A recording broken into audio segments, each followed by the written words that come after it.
Kiro सरकारी school किरे private school. अरे हमर सबका मात्र 300 रुपया में एडमिशन हुई छे। हमर सबके फ्री में।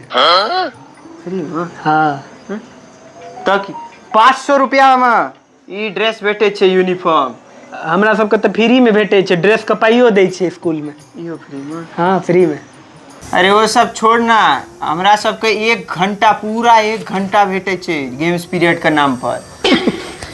हम सब भर दिन खेलते रहे छे, स्कूल जाओ और खेले ला चल जाओ, क्यों रोके टोके नहीं छे। हाँ हम सब क्रिकेटे खेले छे, खाली क्रिकेटे खेले छे। क्यों रोके नहीं छो? क्यों नहीं रोके छे, सरो खेले छे हमरा सब संगे। अरे वो सब छोड़, तू वो सब छोड़। ई बता कि खाए ला की होय छो? हमरा सबके खाए ला लंच में ब्रेड, मैगी, सैंडविच घर से ले जाय छी, घर से ले जाय छी। हमरा सबके स्कूले में बने छे, घरो ल जाय ला दै छे कि लो जो घर लो जो। अंडा उबाल के दै छे हमरा सबके, जो घर लो जो। हम सब घरों में जेबी में रख लेलू 2-4 टा, और टिफिनो में रख लेलू।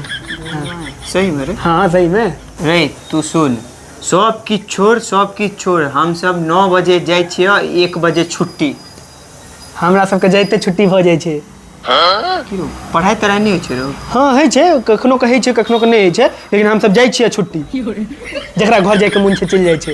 अरे भाई रे यार, हमरो एडमिशन करा दे ना यार। करवा दो, तोरो करवा देबो। हमरा सबके ना पढ़ाई के पाइयो भेटे छे, स्कूल में तोरा एडमिशन करा देबो तो तोरा पाइयो भेटतो। पाइयो भेटते? हाँ छात्रवृत्ति। खाई ला तो जे तोरा चाहिए स्कूल में जे बनते, तू टिफिन में जेबी में सब में लेके जा सके छे। चल तोरो एडमिशन करा दे।